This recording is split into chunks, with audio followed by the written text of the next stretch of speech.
I got indicted a second time, and a third time, and a fourth time. And a lot of people said that that's why the black people like me, because they have been hurt so badly and discriminated against. And they actually viewed me as I'm being discriminated against. The mugshot, we've all seen the mugshot. And you know who embraced it more than anybody else? The black population. It's incredible. You see black people walking around with my mugshot. Is Trump too stupid to realize how offensive he is? Is he too arrogant to realize how offensive he is? Like, what is it? Look at my African American over here. Look at him.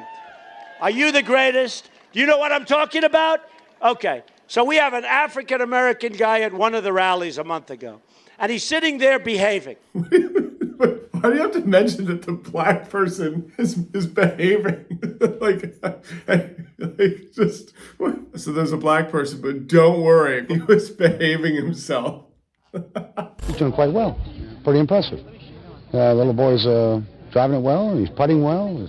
He's doing everything it takes to win. So you know what you guys do when he gets in here? Pat him on the back, say congratulations, enjoy it, and tell him not to serve fried chicken next year. Got it. All right.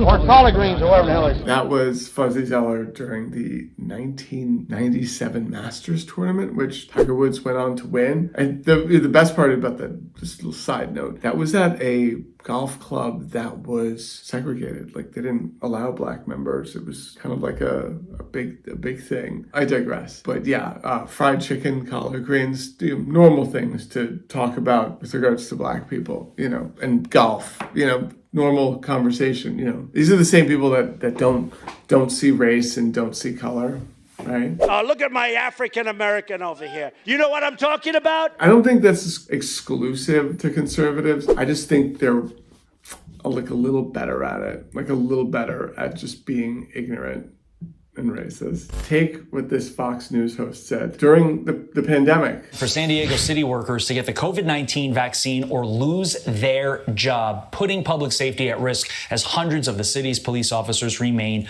unvaccinated. Joining me to react, a former San Diego police officer who quit ahead of the city's vaccine mandate, Brandon Gibson. Sir, you look jacked. You look like you could defend us in any way, shape, or form from anything that could potentially befall us. Why would we get rid of that? Because you won't take a vaccine? Because quite frankly, sir, if my family is in jeopardy and I see you come to the door, I don't give two you-know-whats whether you have a vaccine, what your race is, what your religion is. I don't care. I want that guy saving my life. Why are we talking about his race or religion? That's not the story. The story is the police officers not wanting to get vaccinated, when they're going to be around everyone in the community and be able to spread COVID really quickly. Because, when you are a spreader, when you are not vaxxed, cope and seethe if you don't agree. But like, why is the thing like,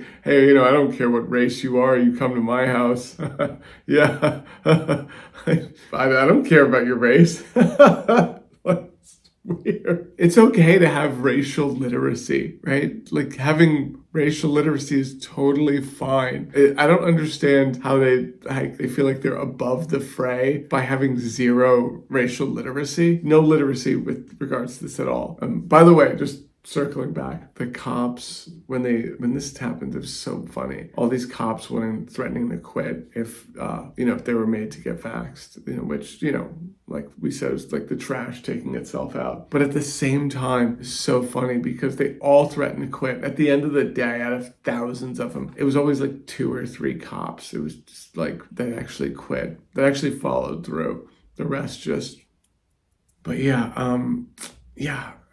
who is this? What is this, like, we can't talk about it thing? Like, when is, we can't talk about this stuff because it's going to make people uncomfortable. Like, you're not extra, enlightened because you just don't acknowledge race. I mean, when people say like, oh, we need to like stop focusing on race, literally everyone else is like, yes. However, if you want to not focus on race and maybe go into how it's a construct, you have to like teach colonialism and all the awful things the Europeans did, right? You have to go back. And then there's like some class consciousness going in there. You got to learn about indigenous people. You got to learn how, colonial powers introduced this concept of race to, class divide us, right?